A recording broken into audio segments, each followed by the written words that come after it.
The massive space station Harmony Point floated silently in the darkness between star systems, its gleaming metal surface reflecting the distant light of twin suns. Inside the main docking bay, Ambassador Robert Hayes checked his watch for the third time in 5 minutes. His hands were steady, but his heart raced with anticipation. Today would mark the first official meeting between humanity and an alien civilization. Nervous? Asked Dr. Lucy Thompson, adjusting her scientific equipment one final time. She had volunteered for this mission specifically because she wanted to study alien biology firsthand. Excited, Hayes replied with a smile. We've been preparing for this moment for 2 years. Captain David Clark stood near the airlock, his military uniform crisp and formal despite the peaceful nature of their mission. The Velthari ship is requesting permission to dock, he announced. They should be here within minutes. Dr. James Mitchell paced near the observation window, watching the alien vessel approach. It looked nothing like human spacecraft. Instead of sharp angles and metal plating, the Velthari ship resembled a giant flower bud made of some translucent green material that seemed to pulse with its own inner light. Beautiful, Mitchell whispered. Their entire technology appears to be biological rather than mechanical. The docking process took longer than expected because the alien ship literally grew connection tubes that merged with the station's systems. Hayes watched in fascination as living tissue bonded with human-made metal and plastic. When the airlock finally opened, the first thing that struck the humans was the smell. It was like walking into a greenhouse filled with exotic flowers and fresh herbs. Sweet, clean, and completely unlike anything they had experienced before. High botanist Catherine stepped through the doorway, and Hayes had to remind himself not to stare. She stood nearly 7 feet tall, with pale green skin that seemed to shimmer like water in sunlight. Her movements were graceful and flowing, almost like she was dancing rather than walking. Where humans had hair, she had something that looked like delicate leaves growing from her scalp. Welcome to Harmony Point, Hayes said, stepping forward with his best diplomatic smile. I am Ambassador Robert Hayes, representing Earth and humanity. Cathayara's response came through a small device attached to her throat. The universal translator had been working on their languages for months, and now it converted her musical speech into clear English. The honor is ours, Ambassador Hayes, she replied, her voice carrying strange harmonic undertones that made it sound like singing. I am High Botanist Cathayara, speaking for the Velthari Confederation. We have traveled far to meet the species that calls itself human. The formal introductions continued as more Velthari emerged from their ship. Each one looked slightly different, with variations in skin color and the leaf-like growths on their heads, but they all moved with the same flowing grace. We have prepared a welcome feast in your honor, Cathayara announced, gesturing toward a corridor that seemed to be lined with living plants. It is our custom to share our finest cultivated foods with honored guests. As they walked through the station toward the dining area, Hayes noticed that everywhere the Velthari had been, small plants were now growing from the walls and floors. It was as if they couldn't help but encourage life wherever they went. The dining hall took Hayes's breath away. The room was filled with tables made from what appeared to be living wood, still growing and changing shape. Bioluminescent vines provided soft lighting that shifted through gentle colors. The air was thick with the scent of growing things and exotic spices. But it was the food that truly amazed them. The tables were covered with dishes containing fruits and vegetables unlike anything that existed on Earth. Some items glowed with their own light, others seemed to move slightly as if they were still alive, and a few released small puffs of colorful vapor. These represent the finest achievements of our agricultural science, Cathayara explained with obvious pride. Each variety has been carefully developed over many generations to achieve perfect flavor and nutritional balance. Dr. Mitchell approached one of the displays, his scientific curiosity overwhelming his caution. The diversity is incredible, he said, examining a spiral-shaped vegetable that seemed to be made of crystal. How do you achieve these results? We guide the growth through biochemical enhancement, replied Morden, another Velthari scientist. These foods contain concentrated essences that provide both nourishment and, how would you say, recreational experience. Hayes noticed that Cathayara seemed slightly nervous as she showed them to their seats. Her skin color had shifted to a paler shade of green, and she kept glancing at her fellow Velthari with what looked like concern. Please, she said, gesturing to the elaborate spread before them, honor us by sharing in our feast. These are our most precious delicacies, prepared especially for this historic occasion. The humans took their seats around the living table, marveling at how the chairs seemed to adjust automatically to fit their bodies perfectly. The Velthari sat across from them, watching intently as their guests examined the alien cuisine. Hayes picked up what looked like a small, glowing fruit. It felt warm in his hand and seemed to pulse with a gentle rhythm like a heartbeat. Around him, his team members were making similar selections, each choosing different items from the incredible variety before them. To new friendships, Hayes said, raising the glowing fruit like a toast. What none of the humans realized was that they were about to consume foods that the Velthari considered mildly poisonous to most known life forms. Ambassador Hayes bit into the glowing fruit, and immediately his eyes went wide. But instead of the pain or shock that Kethere expected to see, his face broke into a huge grin. The fruit tasted like nothing he had ever experienced before. It started sweet, then suddenly burst with heat that made his tongue tingle and his mouth feel like it was on fire. But it was a good kind of fire, the kind that made him want more. "This is amazing!" Hayes shouted, reaching for another piece before he had even finished the first one. "It's like eating lightning." Dr. Thompson had chosen a twisted purple vegetable that was releasing small puffs of steam. When she took a bite, her face immediately turned red and tears started streaming down her cheeks. But she was laughing at the same time, not crying from pain. "Oh my goodness," she gasped, fanning her mouth with her hand. "This is incredible. It burns so good. It's like the hottest pepper I've ever eaten, but with this amazing sweet finish that makes you want to keep eating it."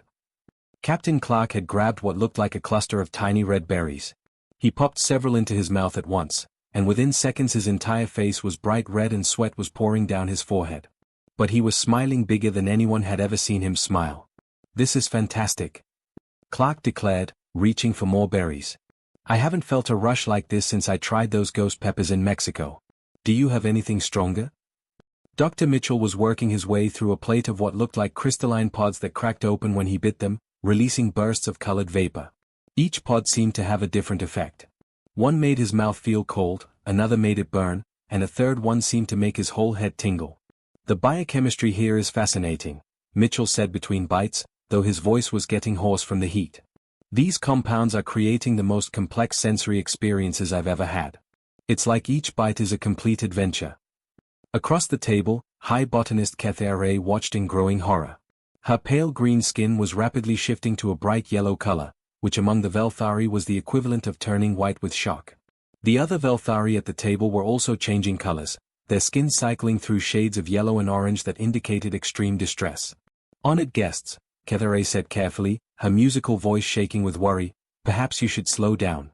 These foods are quite intense." But the humans were not slowing down at all.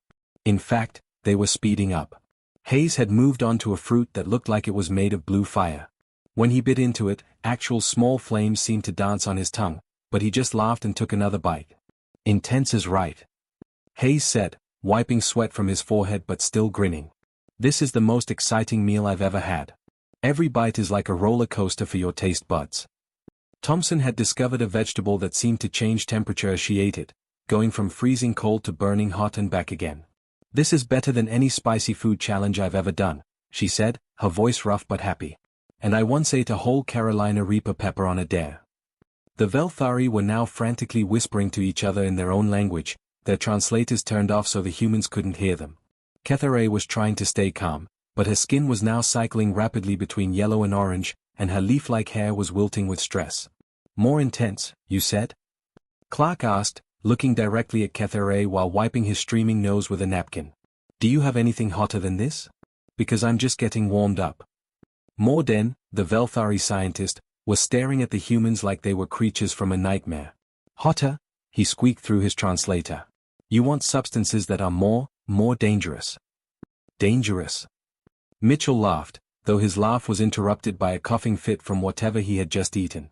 "This isn't dangerous, this is delicious. The more it burns, the better it tastes.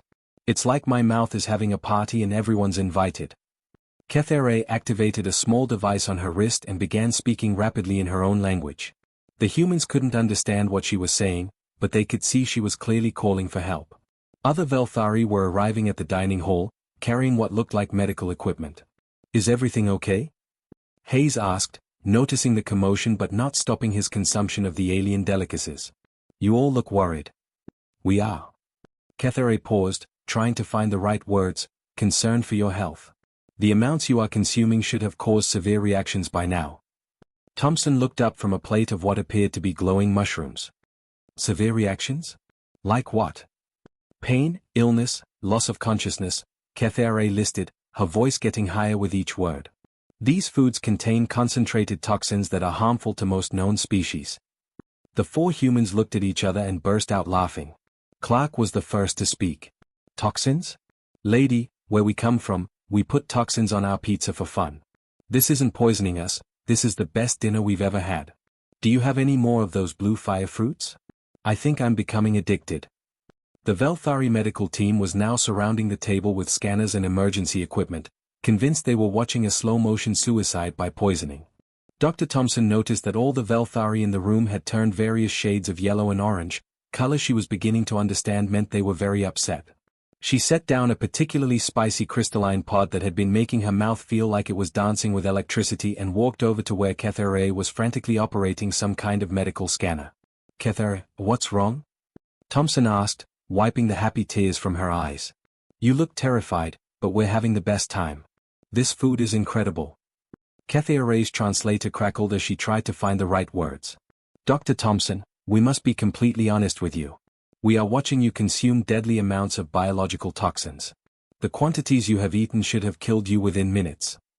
Thompson's scientific mind immediately kicked into high gear, even though her mouth was still burning pleasantly from the alien spices. Deadly toxins? What specific compounds are we talking about here? Complex alkaloids, concentrated capsaicinoids, methylxanthines, and phenolic compounds, Morden replied, holding up a scanner that was beeping frantically. These substances trigger severe pain responses and cellular damage in every known carbon-based species. Dr. Mitchell overheard this conversation and walked over, still chewing on what looked like a glowing pepper that was making his entire head sweat. Did you just say capsaicinoids and methylxanthines? Yes, Kethera said, her skin now turning a worried shade of amber. Why do you ask? Mitchell started laughing so hard he began choking on the spicy food in his mouth. Captain Clark had to pat him on the back several times before he could speak again. You guys, Mitchell gasped between laughs, you accidentally served us alien versions of hot peppers and coffee. I do not understand, Kethera replied, tilting her head in a way that made her leaf-like hair rustle. Thompson pulled out her portable biological scanner and began analyzing the remaining food on the table. As the results appeared on her screen, her grin grew wider and wider. This is amazing, she said, showing the scanner to Mitchell. Look at these molecular structures. This compound here is almost identical to capsaicin, the stuff that makes chili peppers hot. This one looks like caffeine from coffee beans. And this cluster of molecules is similar to the tannins in red wine. Hayes had wandered over, still munching on a blue fruit that was making small sparks appear on his tongue. Are you telling me that these aliens think they poisoned us with the equivalent of spicy food in coffee? That's exactly what I'm telling you, Thompson replied, then turned to address the worried Velthari. Kethera, on our planet, humans consume these types of compounds every single day, not just for nutrition, but for pleasure.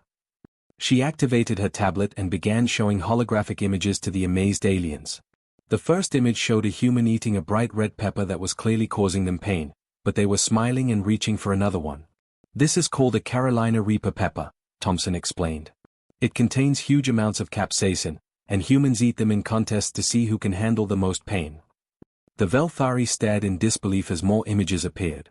Humans drinking dark liquid from small cups, humans toasting with glasses of purple liquid, humans sitting around tables eating food that was literally smoking from how spicy it was. You consume pain for entertainment? Kethera asked, her voice barely a whisper. Not just entertainment, Clark said, joining the conversation while wiping his sweating forehead with a napkin. We actually crave it.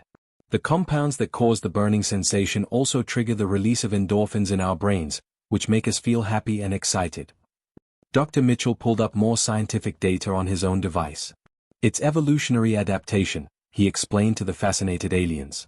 Thousands of years ago, our ancestors lived in environments where food was scarce. The humans who could eat plants that were trying to poison them had better survival chances. Over time, we didn't just develop tolerance to these compounds, we actually began to enjoy them. Morden was scanning the humans again with his medical equipment, but now his readings made sense. Your biology is designed to process these substances safely. More than safely, Thompson replied. We actually need some of these compounds to function properly. Many humans cannot start their day without caffeine, and we have entire industries built around creating foods that are spicier and more intense. She showed them images of hot sauce bottles, coffee shops, and restaurants that specialized in extremely spicy food. The Velthari watched in amazement as humans lined up to pay money for food that would hospitalize any member of their species. "This is why you were not harmed," Kethere said slowly, understanding beginning to dawn on her face. "Your species has evolved to thrive on substances that we consider dangerous." Hayes nodded, then pointed to the feast table where Captain Clark was still happily working his way through a plate of what the Velthari called their most toxic delicacies. "Not only do we thrive on them, but the stronger they are, the more we enjoy them. Clark over there is probably having the time of his life." As if to prove Hayes's point, Clark held up a particularly dangerous-looking fruit that was glowing bright orange and producing small electrical sparks. "Hey, does anyone know what this one does? It's making my teeth tingle, and I love it." The Velthari medical team quickly moved to stop him, but Thompson held up her hand. "Let him eat it. Trust me, he'll be fine. Humans are weird that way." The revelation was changing everything both species thought they knew about biology and survival. Over the next 3 days, Harmony Point became the strangest laboratory in the galaxy. The Velthari, once they got over their shock at human poison tolerance, became incredibly excited about learning more. They started bringing out foods that they normally used only as industrial cleaners or pest control substances. "This variety is called Death Bloom," Morden explained nervously, holding up a small black fruit that seemed to absorb light around it. "We use it to kill insects that damage our crops. One tiny piece would put most species into a coma." Dr. Mitchell's eyes lit up with excitement. "Can I try it?" The Velthari watched in amazement as Mitchell popped the entire fruit into his mouth. His face immediately turned bright red, and he started sweating so much that drops were falling on the floor. But he was grinning like he had just won the lottery. "This is incredible." Mitchell gasped, though his voice was barely a whisper from the intensity. "It's like someone took the hottest thing in the universe and concentrated it into pure happiness. My whole nervous system is dancing." Ketheare's skin had shifted to a pale blue color, which Thompson had learned meant fascination mixed with disbelief. "Your species truly finds pleasure in biological distress signals." "It's more complicated than that," Thompson explained while examining her own sample of Death Bloom under a microscope. "These compounds trigger our pain receptors, yes, but they also cause our brains to release natural chemicals that make us feel good. It's like our bodies reward us for surviving dangerous situations." Meanwhile, Captain Clark had organized what he called a tasting session with some of the braver Velthari volunteers. He had started with the mildest human spices he could find in their emergency food supplies. "This is just regular black pepper," Clark explained to a young Velthari scientist named Zephin. "On Earth, we put this on almost everything we eat." Zephin carefully placed a single grain of black pepper on his tongue. Within seconds, his green skin turned bright orange, and he fell backwards off his chair, gasping and reaching for water. "Fascinating," Dr. Mitchell observed, helping Zephin back to his feet. "What we consider the mildest seasoning in the universe is like poison gas to you. Yet what you consider deadly toxins, we eat for fun." The cultural exchange went both ways. The Velthari began showing the humans their own biological abilities that seemed impossible. Kethere demonstrated how she could touch a handful of basic soil and somehow transform it into a complete nutritious meal. "We can convert simple elements directly into complex proteins and vitamins," she explained, her hands glowing softly as she worked. "We do not need to hunt or kill other living things for food." Hayes watched in wonder as Kethere created what looked like a perfectly ripe fruit from nothing but dirt and air. "That's amazing. You're like living food synthesizers." "And you are like living poison processors," Morden replied, watching Clark consume something that was literally making small flames appear in his mouth. "Perhaps our species complement each other in ways we never imagined." Dr. Thompson had been thinking along the same lines. She had spent hours comparing human and Velthari biology, and the differences were remarkable. "You know," she said during one of their evening discussions, "there are probably worlds out there that neither of our species could survive alone, but together we might be able to colonize." "How do you mean?" asked Kethere. "Well, imagine a planet covered with plants that produce toxins so strong they would kill any Velthari instantly," Thompson explained. "But humans could not only survive there, we could probably farm those plants and turn them into food. At the same time, if the soil was too poor to grow normal crops, your people could transform the basic elements into the nutrients we need." The idea excited everyone. Ambassador Hayes immediately began thinking about the political possibilities. A partnership like that could revolutionize colonization efforts across the galaxy. But the real breakthrough came when Dr. Mitchell and Morden started working together on what they called fusion cuisine. They were trying to create foods that both species could enjoy safely. The trick is finding the right balance, Mitchell explained as he carefully mixed a Velthari vegetable that glowed softly with some mild earth herbs. We need something that gives humans enough stimulation to be interesting, but not so much that it kills our new friends. Their first successful creation looked like a small silver fruit that sparkled like it was covered in tiny diamonds. When Hayes tasted it, his face showed pleasant surprise rather than the usual shock and tears. It's warm and tingly, but not overwhelming, he reported. Like a very mild hot sauce mixed with something sweet and floury. When Zephin tried the same fruit, his skin turned a happy shade of pale green instead of the usual orange of distress. It is pleasant, he said with wonder. I feel slightly energized, but not harmed. Word of the fusion cuisine experiments spread throughout the station. Soon, Velthari from other ships were coming to try these new foods that somehow bridged the gap between human poison tolerance and Velthari sensitivity. This could be the beginning of a whole new type of diplomacy, Hayes observed, watching humans and Velthari share a meal together for the first time without anyone needing medical attention. Food diplomacy based on biological compatibility. The experiments continued, with each success bringing the two species closer together and opening possibilities that neither had ever imagined. 6 months later, Ambassador Hayes stood in the main conference hall of Harmony Point, which had been completely transformed. Living walls grew throughout the space, created by Velthari biotechnology, while human-designed climate systems kept everything at the perfect temperature. The room buzzed with excitement as representatives from dozens of different alien species gathered for the most unusual treaty signing in galactic history. Hayes adjusted his formal uniform and picked up a tall glass filled with bright purple liquid that sparkled like liquid starlight. To any other species in the room, this drink would be instant death. To humans, it was what the Velthari had learned to call medium spicy. Ladies, gentlemen, and honored beings of all species, Hayes announced, his voice carrying clearly through the universal translators, today we signed the Biological Partnership Agreement, establishing the most unique alliance our galaxy has ever seen. At the main table, High Botanist Kether sat next to Captain Clark, who had been promoted to lead something called the Hazardous Environment Survey Team. Her skin glowed with a soft green color that meant pure happiness among her people. In the months since their first meeting, she had watched humans do things that still amazed her every single day. Just that morning, Clark had volunteered to test a new world that the Velthari had discovered. The planet was covered with plants so toxic that even their advanced environmental suits couldn't protect them. But Clark had walked around on the surface for 3 hours, eating the local vegetation and rating different areas based on what he called their spice level. The northern continent is pretty mild, Clark had reported over the radio, munching on something that was making his voice sound hoarse. Maybe a 6 out of 10 on the heat scale. But the southern jungle is fantastic. I found some fruits there that are at least a 12 out of 10. We should definitely set up our first colony there. Dr. Thompson, now the director of the Interspecies Biology Research Center, stood to address the crowd. In her hands, she held a small device that looked like a cross between human technology and a Velthari plant. This bioscanner represents what we can accomplish when our species work together, she explained. It uses Velthari living technology to analyze environments, but it's programmed with human toxicity tolerance data. We can now identify worlds that are perfect for joint colonization within minutes instead of years. The scanning device had already identified 4 to 7 worlds that were ideal for human Velthari partnerships. These planets had been considered completely uninhabitable before, either because they were too toxic for most species or because their soil was too poor to grow normal food. Dr. Mitchell, now running the Agricultural Fusion Project, had even better news to share.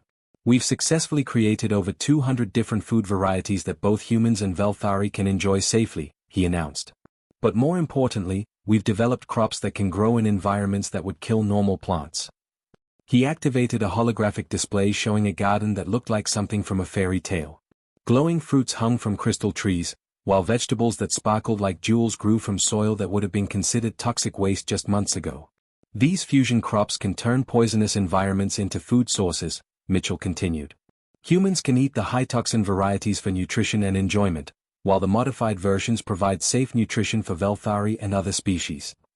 But the real celebration began when Morden announced the establishment of the first joint colony. The world we call Spice Garden will be home to both our species within the year, he said, his skin cycling through happy colors. Humans will handle the dangerous areas and toxic crop farming, while Velthari will manage soil enhancement and food processing. Hayes raised his glass of purple liquid that no other species could even smell without getting sick. To our new partnership, he toasted. May we prove that the galaxy is big enough for all kinds of biology. The response was immediate and enthusiastic. Humans throughout the room raised their own glasses of various toxic substances, while Velthari held up cups of what looked like liquid sunshine but was actually their equivalent of champagne. But the most amazing moment came when representatives from other alien species began approaching the treaty table. The Crystalline Confederacy, a group of silicon-based life forms, had discovered that they could survive in environments with extreme radiation that would kill both humans and Velthari. Perhaps, their ambassador said through a translator that sounded like wind chimes, there are worlds where all three of our species together could thrive where none could survive alone. The Rock Eater Alliance, creatures that literally consumed minerals and metals for nutrition, had brought samples of asteroids that contained rare elements needed for advanced technology. We can mine the dangerous materials, their representative rumbled, while you grow food in the toxic soil we leave behind. Hayes looked around the room and realized they weren't just creating an alliance between two species anymore. They were building the foundation for a completely new type of galactic civilization, one based on biological diversity rather than technological superiority. Captain Clark stood up, holding a fruit that was actually on fire but somehow wasn't burning his hand. You know what this means? He said with a huge grin. We humans finally found our place in the universe. We're not the smartest species, or the strongest, or the most advanced. But we're the ones who'll eat anything and ask for seconds.